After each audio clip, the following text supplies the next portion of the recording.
আসসালামু আলাইকুম viewers, welcome back to my channel Jahi's kitchen. নারিশ শাক বা পাট শাক এভাবে রান্না করলে দুর্দান্ত মজাদার হয়ে থাকে।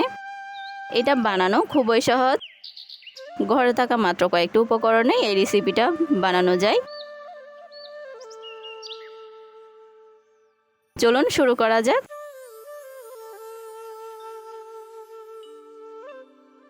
রেসিপিটা বানানোর জন্য আমি প্রথমে নিয়ে নিয়েছি বেশ কিছু পাট শাক বা নারিশ শাক।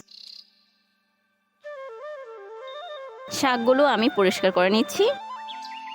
একটা পাট শাক নিয়ে দেখতে হবে যে এখানে কোনো পোকা বা কোনো ময়লা আছে কিনা, তা দেখে এইভাবে উপরের নরম অংশটা ছিঁড়ে নিতে হবে।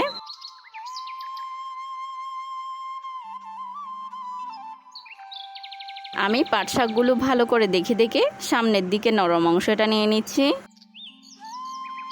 আপনারাও সেম প্রসেসে পরিষ্কার করে নিতে পারেন।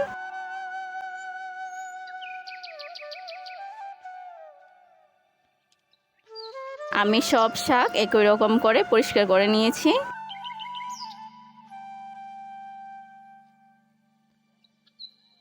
আমি শাকগুলো কেটে ছোট করে ধুয়ে নিয়েছি।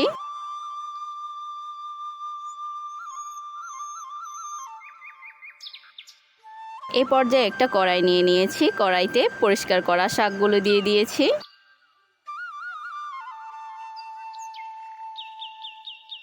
দিয়ে দিচ্ছি মসুর ডাল। আমি এখানে বেশ কিছু মসুর ডাল দিয়ে দিয়েছি।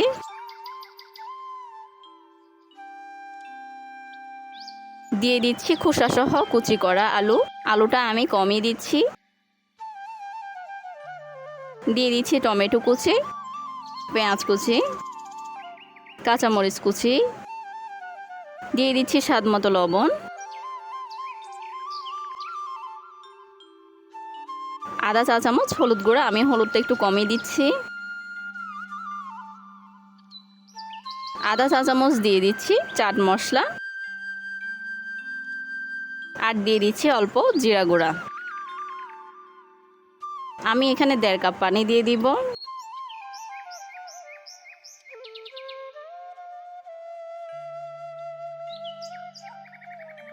ঢাকনা দিয়ে ঢেকে দিচ্ছি রান্না করার জন্য। 5-7 মিনিটের মতো আমি এটা রান্না করে নিয়েছি। দেখতেই পাচ্ছেন আমার ডালটাও সিদ্ধ হয়ে গিয়েছে।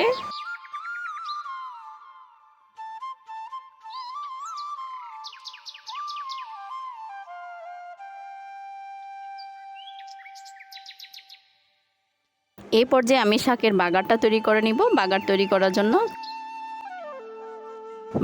তৈরি করার জন্য চুলায় একটা প্যান বসিয়ে দিয়েছি। প্যানে দিয়ে দিয়েছি 2টা তেজপাতা মাঝখানে ছিঁড়ে 2 ভাগ করে, আর দিয়ে দিয়েছি বেশ কিছু রসুন কুচি আর পেঁয়াজ কুচি।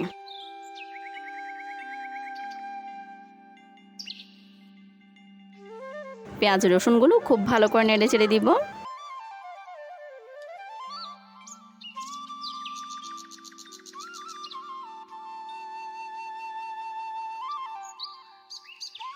আমি বাগারে কালো জিরাও অ্যাড করছি।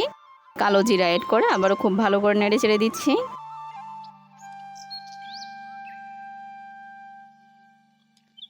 পেঁয়াজগুলো নেড়ে চেড়ে হালকা ব্রাউন কালার চলে আসলে আমি এটা নামিয়ে নিব। পেঁয়াজের কালার যেন বেশি না হয়, বেশি হলে এটা তিতা হয়ে যায়। এভাবে হালকা ব্রাউন হলে আমি নামিয়ে নিব।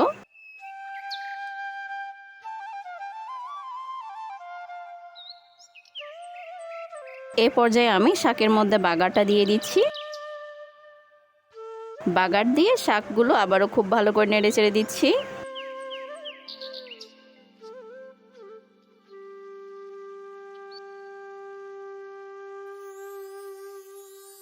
এই পর্যায়ে আমি এখানে অ্যাড করে দিচ্ছি ধনেপাতা কুচি। আপনারা চাইলেও এটা স্কিপ করতে পারেন। আমার রান্নাটা একদমই কমপ্লিট। দেখতে পাচ্ছেন কতটা সুন্দর হয়েছে। এবার একটা পরিষ্কার বাটিতে পরিবেশন করে নিচ্ছি।